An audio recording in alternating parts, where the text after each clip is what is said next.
The St. George Hotel, Santa Cruz, California. Oh, it was a big palace of a hotel in its day, but falling on hard times, it became a flop house. Many times I walked down the dark, dank halls of that hotel, smelling of old tea bags and urine, the halls, I mean. Get down to room 24. There was a poster on that door, a faded old poster of an old man wearing a bowler hat with sleeve garters, hunched over a musical saw. And underneath, in bold black letters, it said, Tom Scribner, musician and revolutionary. I thought, whoa, somebody who knows who he is. Why, that's like gold. Well, that was Tom Scribner in there, all right. Tom started in the forest in 1916. And every place he went in the forest, he took a little printing machine because he knew that knowledge was power. And he would run out underground newspapers in the logging camps, the Redwood Ripsaw Review, the Lumberjack News. And he was always getting busted for it, too. He told to hit the skids and walk out of the forest. Skids? Put this word back in your head. Up in the northwest, they would cut a logging road through the forest, line it with saplings, hook the chokers onto the big logs behind horses and skid them out. See, down the skid road. The towns, the tent towns, built up alongside the skid road and eventually became the cities. The first one was Seattle. The oldest part of any town is that skid road, shortened in our time to Skid Row. But that's where that comes from. It's the old log and skid road. Well, where was I?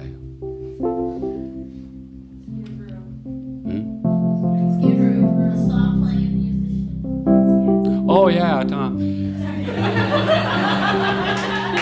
Somebody's listening. Well, you know, when your memory goes, forget it.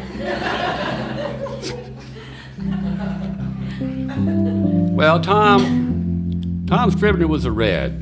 He never got a pension, he never got Social Security. We lived in the flop house hotel, the St. George, and he played the musical saw on the streets, in the gin mills, and in the pizza parlors, you see? And he became a great teacher to many of us.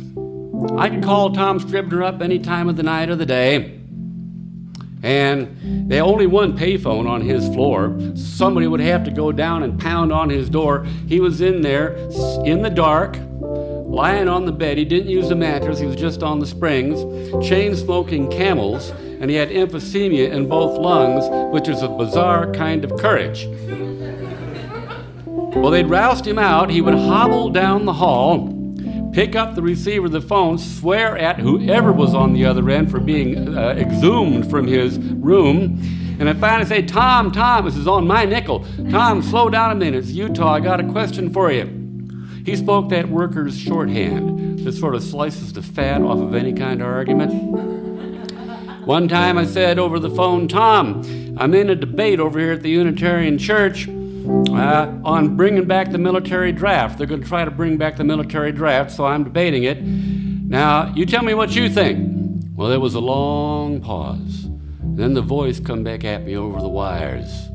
When I started in the forest, most of my workmates was Scandinavians, Norwegians, Danes, Finns, Swedes. Most of them left the old country fleeing conscription to fight another dumb European war. Now the wealth of the West is built on the backs of draft dodgers. It's an American institution, deserves to be honored.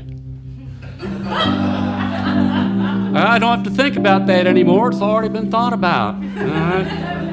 Well, that's the refrain in this is dump the bosses off your back, and you're invited not just to sing it, but to caterwaul it, all right? Because this is like street singing. This is soapbox singing. If I get the right key.